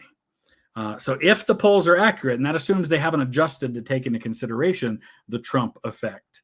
If the polls are accurate, let's say this, if they're as wrong as they were those other years, Trump's going to win for sure. Doesn't mean they are, though. Ivesi, if Trump wins, who do I think Governor DeWine will pick to replace J.D. Vance as a senator? Ramaswamy is my odds-on favorite for that. So if you don't know, since J.D. Vance is a Ohio senator, he would have to resign as a senator to take office as vice president. That would leave a vacancy for Senate. And until that vacancy could be filled by a special election, and this happens all the time, we've got special elections in Nebraska and in Arizona, for example, to fill people who resign. Ben Sass's seat in Nebraska. So the governor of those states, in most cases, gets to appoint a replacement until there can be an election. And yeah, Ramaswamy, who ran for president on the Republican side, is an Ohioan. And I could absolutely see him being the nominee, but who knows? I would put my money on him to be the choice for DeWine. But DeWine's a little more moderate than somebody like J.D. Vance, so who knows?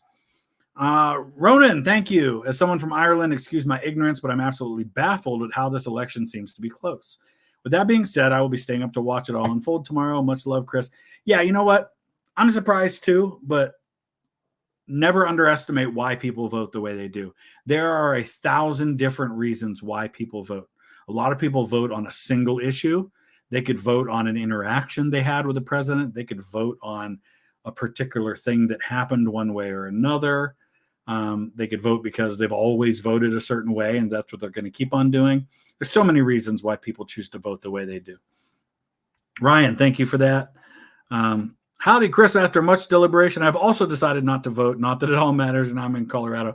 Same here. I mean, Trump's going to win Ohio regardless of what I do. But it doesn't mean that you shouldn't register your vote if you have a candidate. And if you don't, that's okay. If Republicans pick up the Senate, the Democrats pick up the House, it will be the first time both chambers flip simultaneously in opposite directions. Wow. And it absolutely could happen this time. That'd be interesting. Yeah, because right now the Senate is Democrat and the House is Republican. Iowa's been a red state for a while, but all of a sudden blue is leading in our polls. In your poll, singular, there's been a one poll. Every other poll has been Trump. I'm just not buying it. Not buying it. It's too much of an outlier. What do I think on the Electoral College? I've talked about this many times. I like our federalism. I think it's the way to go. Sam Blackway, became a YouTube member. Thank you for that. Paul, thank you. Love your videos. I appreciate that. I may not get to all of these super chats, guys, and I apologize if that's the case. Longtime viewer here. Proud to see you have the influence you do because you deserve it. I appreciate that. My voice is no more important than anybody else's. I've never been one to complain or criticize musicians or Hollywood people because they choose to express their voice with the platform they have. I think it's great that Taylor Swift endorsed Kamala Harris. She's using a platform that she has to express her feelings. I don't think anybody should vote based on what Taylor Swift says. I don't think anybody should vote based on what I say. Vote your conscience. The only thing I ask people, the same thing I ask my daughter, just know what you're doing. Study the issues, study the candidates, make an informed decision, make a principled decision. That's all I would ask of anyone. What do I think of the Republican early vote? I talked a lot about that at the beginning.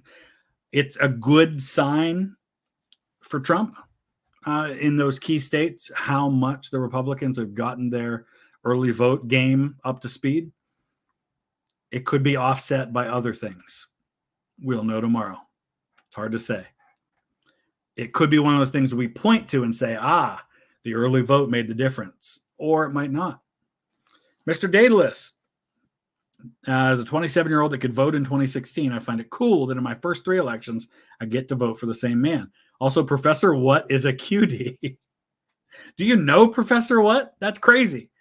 How often has it happened in history? I mean, it's the first time in my lifetime that a party has nominated the same person 3 times. Has only happened a handful of times. Christos, thank you. Cheers from the other side of the Atlantic. Good luck with the elections. Thank you for that. I appreciate that. Robert, Trump has driven away women and seniors. Harris isn't Biden. True, but the most recent poll internals that I saw, like the breakdown, have women moving back toward Trump a little bit as the election closes, but men moving toward Harris. It's really weird. It's really, really weird. Everybody's an individual. I hate when we label people based on the whole. We talk about the black vote or the white vote or the college-educated vote or the women vote or the male vote. Everybody's an individual and everybody has their own reasons, even if there are trends, to vote the way that they do. Delaware is about to elect the first transgender woman to the U.S. House, Sarah McBride. Interesting. Lots of firsts happening. We could have the first woman president, or we could have the second president elected to non-consecutive terms. Also, I think Trump would be the oldest president ever in office if he serves all 4 years, because he will be slightly older than Biden at the end of his term than Biden is at the end of this one. So Jim Jordan for House Speaker could very well happen. We could have another Ohio House Speaker. And there's a scenario in this where if the Republicans do take the Senate and do take the House and win the presidency, if it happens, you could have an Ohioan as president of the Senate and an Ohioan as Speaker of the House. Wouldn't that be something? Do you think civil war is possible in our lifetime? No. I don't think, as loud as the extreme voices are, they still are a minority. I still think 80% of the population is reasonable. I really do believe that. I think if Twitter represented real life, then yeah, it could happen. I don't think Twitter represents real life. Mr. Morales, I think Dobbs is going to be the issue that will be looked at in hindsight. Yeah, but here's the thing. Again, look at the details of these polls. And this is the stuff you don't hear about. When they ask people who you're voting for, that's what gets published to everyone, is Harris, Trump. But there's a lot of other questions they ask. And one of the questions they ask is what issue matters most to you in this election. And the last poll that I looked at, there was a tie between Harris and Trump. The most important issue being abortion, 7%. 7%. Economy was 20%. Immigration was 20%. In all the polls I've looked at, the two dominant issues for voters have been the economy and immigration. Now, there are definitely certain places where abortion could make the difference, but I think a lot of those places are places that we're going to vote for Harris anyway.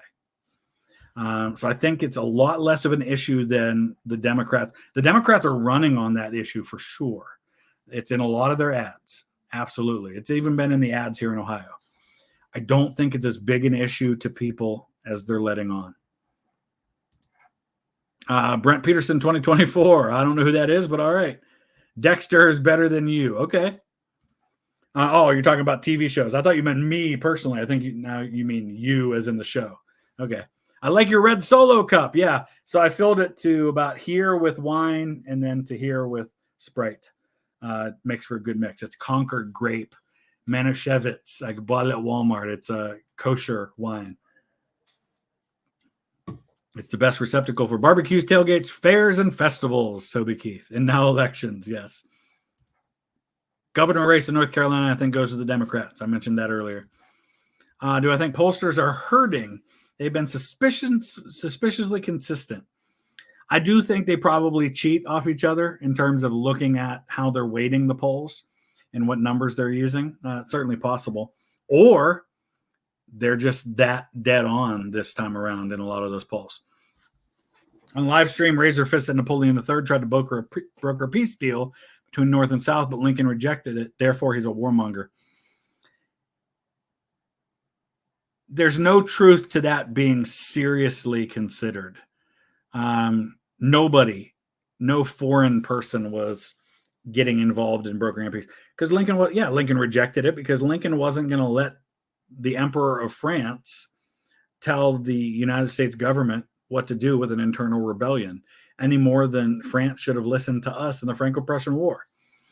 He says a lot of things that try to make his argument. That doesn't make them valid. President Chip says Blue House 50-50. Now, I'm sorry, 50-50 is just not a possibility with the Senate. It's just really not. There's no plausible scenario in which the Democrats win Montana or West Virginia. It's just, I mean, the best case scenario for the Democrats in the Senate is 49. It's just not possible. Just want to say, love your videos. Thank you. I appreciate that. I'm trying to fly through these best I can. I'm locking in my prediction that Trump wins the election. Also, where's Mr. Terry from? Has he said where he's from? I'm going to look at the chat because I know where he's from and I know his first name, and I don't know that he's ever said either of those things publicly. I don't want to dox him if he hasn't said where he lives. I'm watching the chat to see if anybody says, okay, yeah, people have said, yeah, Mr. Terry lives in Utah. I don't know if anybody's ever said his first name though.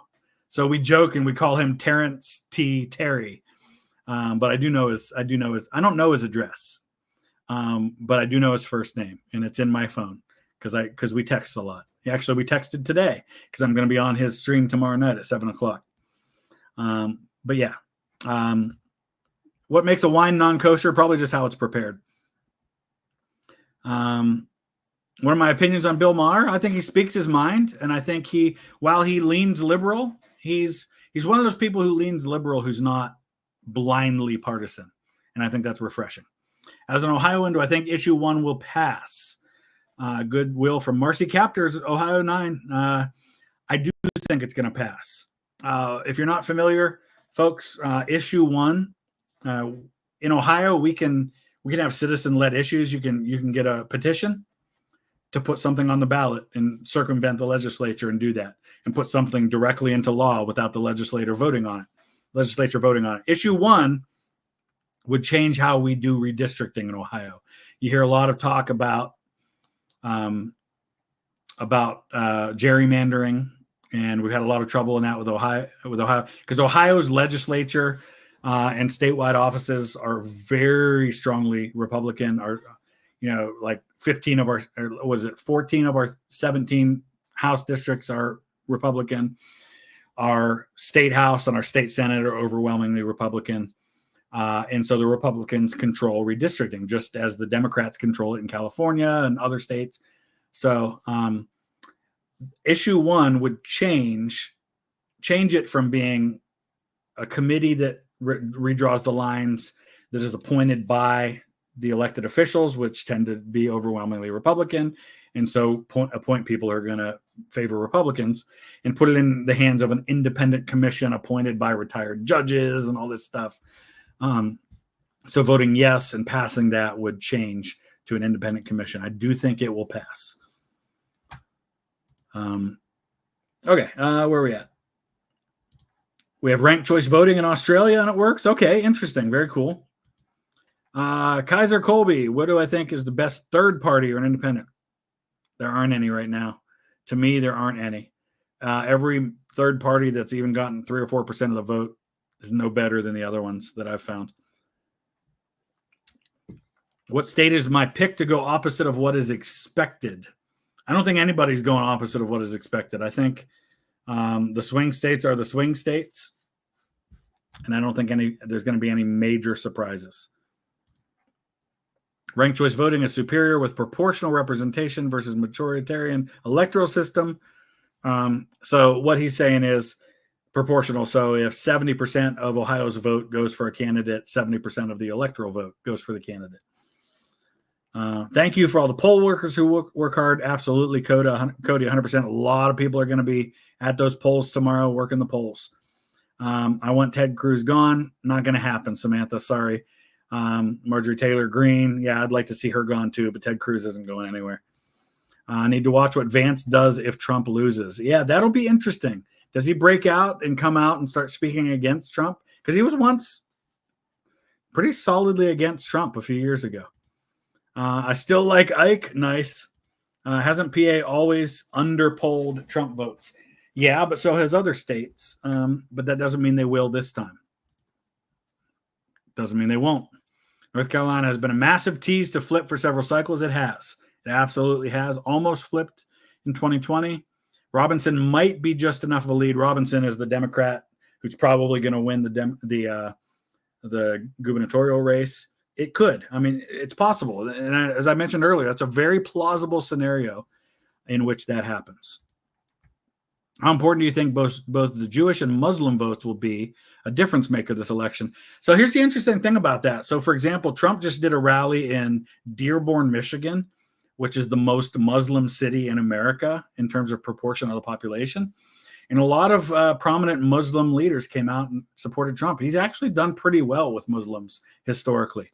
Jewish vote, it's going to be interesting based on, I think a lot of Jewish people are going to vote on the issues. Some are going to vote on Israel. Hard to say. It will be important, absolutely. Every block is going to be important because this election is going to be so close that any demographic could be the one that decides it. Only thing I pray for is that there's a concession speech and a peaceful transfer of power. 1,000% yes. I would love nothing more than for Trump to surprise everybody if he loses and come out and give a very gracious concession speech. Do I expect it? No. But how amazing would that be, and how healing for the country would that be if that happened? I think Harris would do that if it came to that. PA resident here, how did PA become so important? Just the way it goes. I mean, the Rust Belt has become the battleground in these elections. Yop. I want to say thank you for being a great creator and a great person. This community has been welcoming and respectful. I hope so. And that's the tone I try to set. I have my biases. I have my own personal feelings, but absolutely, this is a big tent place, right? I love everybody of every persuasion because there are atheists who love history. There are non-binary people who love history. There are 80-year-old women who love history. There are homeless people who love history. We all love history. We just want to get together and talk about what we love, and we can disagree on that other stuff respectfully. All right. Emo Scumlord, hi from North Carolina, feels closer than ever here this year. I think you're right. I think it's going to be. Adam Prophet, lifelong Republican in PA, voting for Harris. Yeah. And as I said earlier, it could be Republicans voting for Harris that decide this election. I've seen some of that in the polls. First time voting for Democrat. Why? Tariffs are bad. Love your work. All right, cool. Brandon, only thing worries me about Harris winning is a continuation of a weak government. I think we're going to have a weak government regardless because of how divided it's going to be and how, I think the same thing could be said for Trump because I think there's a lack of respect for him by a lot of world leaders. But we'll see. Hopefully we'll be surprised regardless. From Manchester, and this election will be interesting. We're all watching. All right, got family in Maine second. Yeah, Maine second's one of those really interesting places, isn't it? Hi from Canada. This beaver is anxious. A lot of people are anxious. It's going to be interesting. I was texting with Mr. Terry about tomorrow night because I'm going to be on his stream. He's going to be streaming during the election. And I told him whatever. He said, when do you want to come on? How long do you want to be on? I said, well, 8 o'clock at the latest for me, Eastern time, because I think by about 8 o'clock is when we're going to start to really see some things that are going to let us know what's happening. And since it's my daughter's first time voting, I want to be able to sit and watch it with her. And my sons will probably be interested too.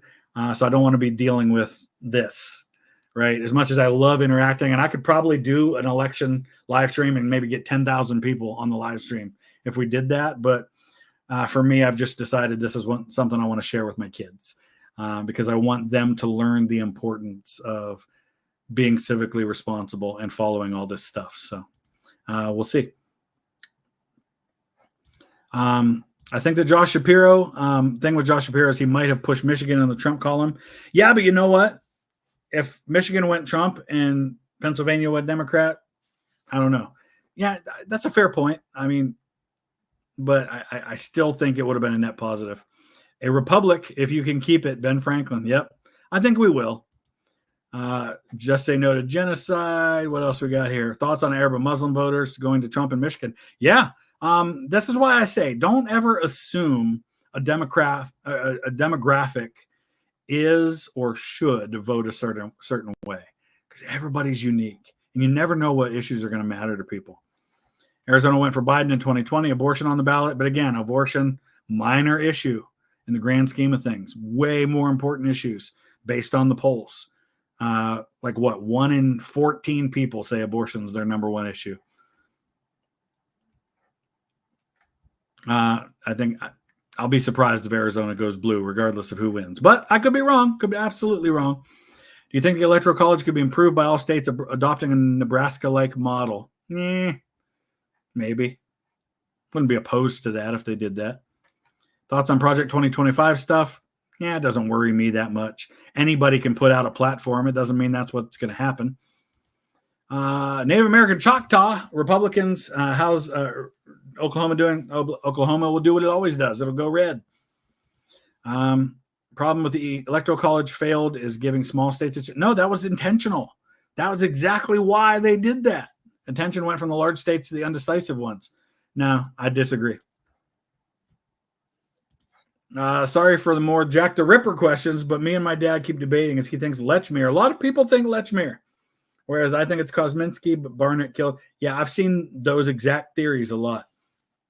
My plan, I have several flights already booked to London next year. And I'm definitely on one of those journeys to London. I might do it in March on my way to Cairo when I'm in London for a couple of days. I'm going to do a video or a video series about Jack the Ripper, but it's not going to be focused on Jack the Ripper and on the murders, though it will talk about that. I want to tell the stories of the victims, who they were, because I don't think people understand how complicated their stories were, that these weren't just women who were on the street and prostitutes, that many of them had children and families and husbands. And so I want to tell their stories a little bit more. Thoughts on JD Vance? Terrible on stage in a campaign rally environment. Fantastic in a one-on-one sit-down and podcast format. He's brilliant in podcast format, as good as I've ever seen any politician sitting down, like with a couple of those big podcasts that he did. I thought he did great. excuse me, and over and over again, I saw in the comment section, oh my gosh, the media told me this guy was crazy. He seems so cool and normal and down to earth and relatable. So I think if people see that side of JD Vance, he can be very, very popular and do very well on a national stage. If people see the JD Vance on the stage with Donald Trump, totally different guy. I think Harris will barely win Minnesota. I do think she'll win Minnesota. Minnesota is one of those states that people have like toyed with being in play, but never ends up actually being in play. 2016, some people thought might go to Trump, never really has. If Kamala wins, it'll be women who got her there. You could say that. But I would argue, as I said earlier, if Kamala wins, the difference maker, I think she's going to get as much of the women vote as Democrats always get. I don't think they're going to get more than Democrats have traditionally. I think what's going to change in this election if she wins is the percentage of Republicans that vote for her. I think that's enough to swing the election. Thoughts on Muslim? Yeah, I talked about that already. Brendan, what do I think about mixed member proportional voting system? Yeah, as a third-party member, I favor its increased representation and eliminating. I don't like it just because it takes the locality out of it, right? So in that scenario, unless I'm understanding it wrong, if 20% of Ohio votes for a third party, they would get 20% of the representatives in Congress. But where would you have those representatives come from? Do you have them come from Youngstown that maybe voted for a Democrat overwhelmingly? Why should they be represented by a candidate that's different than the party that they voted for? So that's the concern I have with that system. What's my opinion on Vance? I shared that already. Great to see you again. Also moved out of my parents in the last week. Very cool. Good for you. Any advice on having a good budget? Yeah, you got to stick to it. And that's hard. You got to be really diligent about that. And don't, like, once you set a budget, stick to the budget. Because it takes the emotion out of it. And never make a big purchase on a whim. Don't go and look at a car and sign the lease or sign the purchase the very, very first time you look at it. Tell the salesman, I'll come back tomorrow, and if I still want it, I'll buy it then. Take the impulse buy out of things. So much of how we spend money is based on the impulse stuff. All right. Listen, guys, I apologize. We've been going almost 2 hours. I'm not going to get to all of the super chats, and I feel terrible about that. But unfortunately, I'm running out of energy. I'm still dealing with a sickness myself. My voice is starting to fail me a little bit. Hopefully I've answered some of the questions already. Magic question is if Republicans voters are simply voting earlier than usual, or if there are that many more voters. Great question. Hard to say.